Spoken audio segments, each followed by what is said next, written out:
let's talk a bit about Formula One, and let's talk about your achievements. You have great achievements, and you've brought quite some interesting and successful drivers into Formula One. You spotted the young ones. Well, I think without being too nostalgic, going back a very long time, I set out with a view to giving young drivers as best a chance as they could get, because many of the big teams were concentrated on the ones that were already established.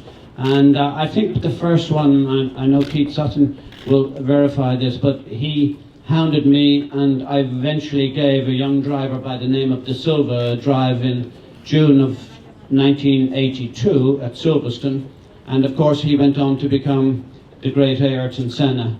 After that, some people, mainly the German people here, will remember the great Michael Schumacher in '91, driving the Jordan car. That was his first Grand Prix. But in between such times, there were people like Damon Hill in '85, who also became a world champion, and we gave him his first drive in '85. So it wasn't just that, though. There was Jean Alessi, there was Heinz-Harald Frentzen, there was Ralf Schumacher, Eddie Irvine, Barrichello, Fisichella, Trulli, Johnny Herbert, lots and lots of great drivers that came through our hands and that we were very honoured to have, but they went on to have and make great careers for themselves. So yes, that was my biggest honour, if you like, being able to be and part of sharing what their success was. Just spotting them at the right moment before they're getting big, or maybe they wouldn't have gotten so famous without you.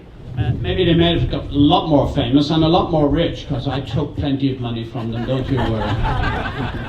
Now, of course, Eddie, we have to look at current drivers. Who's the quickest? Is Lewis really the best? I have a small problem. People often ask me, just going back a bit, which was, the Senna Schumacher, which was the best. And I actually categorise it in, I think that Schumacher probably was the quickest, but the greatest for me was for sure Senna, because I think where the difference is that I think under intense pressure Schumacher could make a mistake. He also had, which I didn't like, always a condition in his contract that his teammate always had to give way to him and move out of the way. Whereas Senna was in a different era. He had a teammate called Prost. He had lots of other great teammates. He used to fight against Mansell. And I promise you, the fight with Prost and him is legendary at this stage. We all know what that great movie was like and various other things. So I actually think, in my opinion, I think that Senna was the greatest. Michael was probably the quickest. Now turning that little story... Very wise and diplomatic words, if I may add. No, that's true. It's the way I feel it. And for me, the other people often ask, how great is Lewis a legend? And my view is that he's not a legend yet. He could go on to be a legend. But, at the moment, I think Formula One is spectacular and it's exciting, of course. But the problem I have is that it's a two-horse race. It's Ferrari and Mercedes. And if you're not in those two teams, your chances of being a world champion are diminished. And therefore, that was not the case in the Schumacher era. It wasn't the case in the Senna era. So the jury is out. We have people like Alonso, who a lot of us believe so passionately that he is so powerful and brilliant race driver, but he's floundering along in a really very poor McLaren.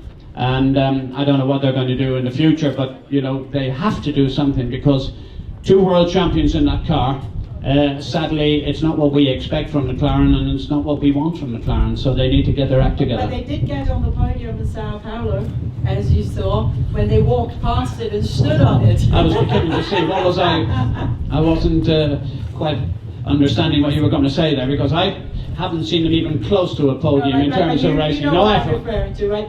But the reality is that, if that's the highlight of their year, then it's a sad position where we find ourselves in Formula One. For all those who don't know what we're speaking about, in Sao Paulo, Alonso and Button walked past the podium on their way back after qualifying. They just jumped on it, stood there, posing for photos, waving to the crowd, saying, we haven't been there for so long. Of course, they weren't really on the podium. Indeed, they weren't. And there were some other funny little scenarios, but I remember Sao Paulo, not for being on the podium. I remember Alonso out sunbathing while the qualifying was going on, and he looked very much at ease, because he obviously clearly knew that the car had major problems. It must be so frustrating for a driver that is so talented, double world champion, who is beyond any doubt most people's favourite and quickest driver in current Formula One, and I say that alongside Lewis. So what is he doing? I mean, it's just so unfair.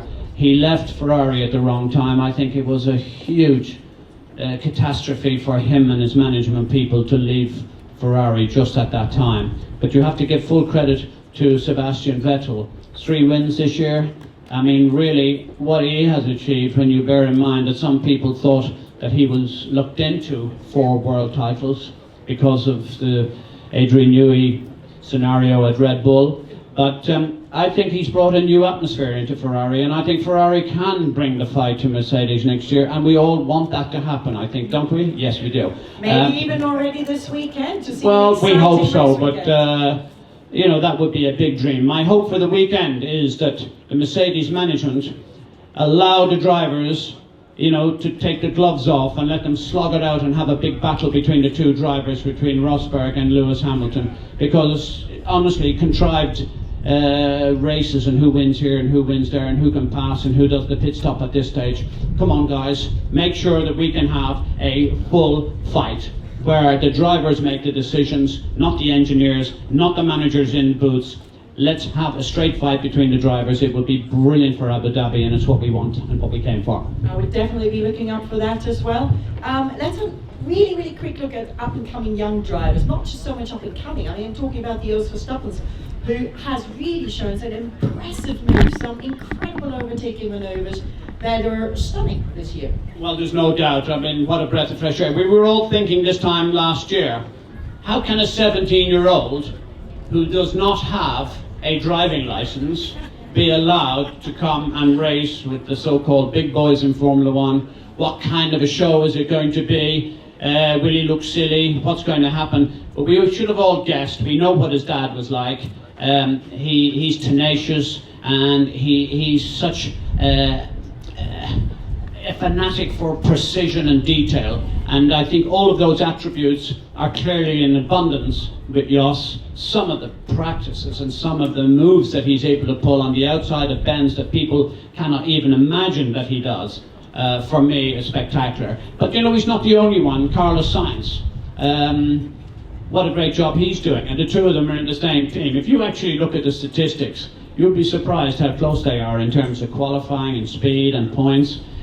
So they, in my opinion, I can see so much in Toro Rosso what Jordan and what I set out to do, and that is keep the young guys coming, because that's the lifeblood to our sport. Not necessarily at the top end, because they're all megastars and mega rich up there. What I like to see is the stream and the flow. And from that point of view, Formula One is very healthy. There's a great influx of great young drivers. It seems currently at the moment Toro Rosso has a bit of what you did, picking up the good young drivers.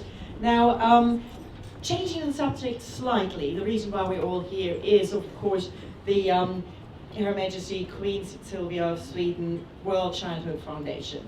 And we have to thank Mark Sutton for his beautiful exhibition of those photos. Have you had a look at the photos? I certainly have, and I'm not saying I was surprised, because Mark was a baby when I met him first, because he was the younger brother of Keith. The baby's over there. Well, I know he's there, but Keith, I have to say, for everybody in this room, because I do not know somebody from the media or somebody as a photographer that worked as hard and as diligent as Keith did on several young drivers, but in particular Ayrton Senna.